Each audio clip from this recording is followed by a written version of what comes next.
Joining us now, the co-founder and CEO of All In Together, Lauren Leader. Just on that piece and on the conversation we were having before we came back on the air, there is such a link that you say between authoritarianism and how women are treated.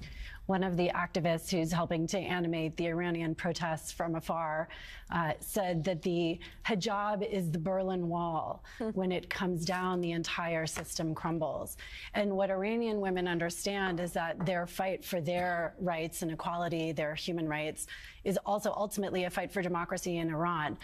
But that's true everywhere because autocracy really thrives on patriarchy, thrives on misogyny.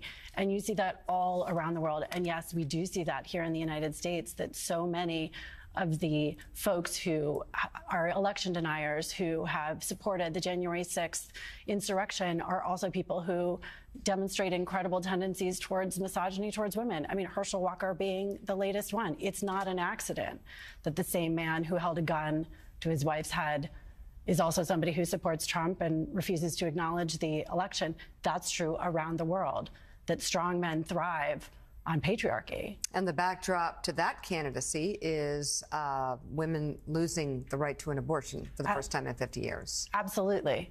Yeah. I mean, the rollback of women's rights here is very concerning, and it is tied. And I think, look, many of us understand how profound the rollback, of abortion rights after Dobbs is for women's autonomy and ability to thrive in this nation. What I think we talk less about or think less about is what that does to undermine democracy. That ultimately women's full and equal participation in society at every level, including bodily autonomy, is fundamental to democracy functioning. And this also comes to a moment where women bore the brunt of the impact of the pandemic, societal changes, economic changes as well. So there's a lot going on there. So are we seeing, there's been sort of anecdotal thoughts, Democrats certainly saying, hey, women are registering to vote at untold numbers. Are you, from what you could track, is that going to happen? Is that going to fall through with a push for midterm elections, which by any measure are going to be razor thin?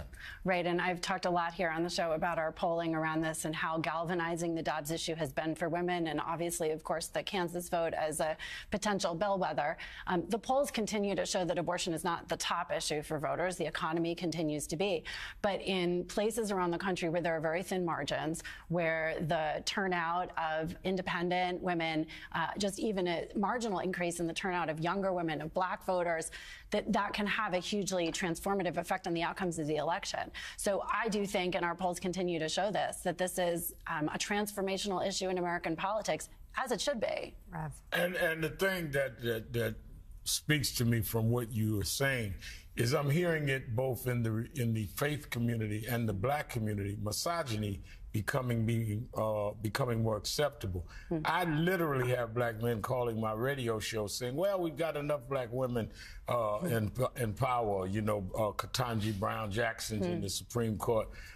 We have Vice President Kamala Harris. I don't know if I want to vote for Stacey Abrams. Who would not be proud of Stacey Abrams unless you're so insecure as a man that you feel that you've got to be manipulated by probably some provocateurs, or the faith community that I don't believe in women's right to choose and women ought to be subordinate, not leading. So did you read the Bible and forget the book of Esther and Ruth? I mean, did they edit that out of your Bible? I mean, it's becoming disturbing, Lauren. Yeah, I think that's right. And the point that I think is so important is that in this time where so many Americans are concerned about the strength and durability of our democracy, that we have to understand that these things go together, that the enfranchisement of all Americans, people of color, but women who are the majority of all backgrounds, that their full and equal participation at every level of our political process, that is the most fundamental building block of a stable and enduring democracy.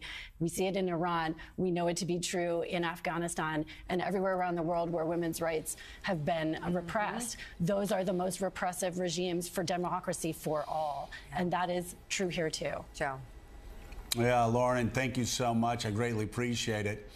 And I can't help but listening to Rev and just thinking about America, Mika, what sort of sets us apart when it comes to how we deal with women and leadership roles, especially as President of the United States. You can look back, my God, Israel had Golda Meir 50 years ago. India Benazir Bhutto, you can go around the globe. The United Kingdom, Great Britain, they're obviously the most important person on the world stage for them, projecting outward from Britain. Queen Elizabeth, the entire era shaped by this woman. And in her time as queen, there were 3 women who were British prime ministers. Here in the United States, you can look and see Barack Obama. We are the first majority white country that elected a person of color as president. And, you know, that is certainly something that we should all take great pride in. It undercuts what communist countries have been saying about us for years. But when it comes to women, there is still a certain underlying attitude that is stopping Americans from electing a woman as president of the United States. We saw it in 2016, and I wonder how much longer we're going to see it. I know. And you can see Lauren's piece at knowyourvalue.com. Thank you very much.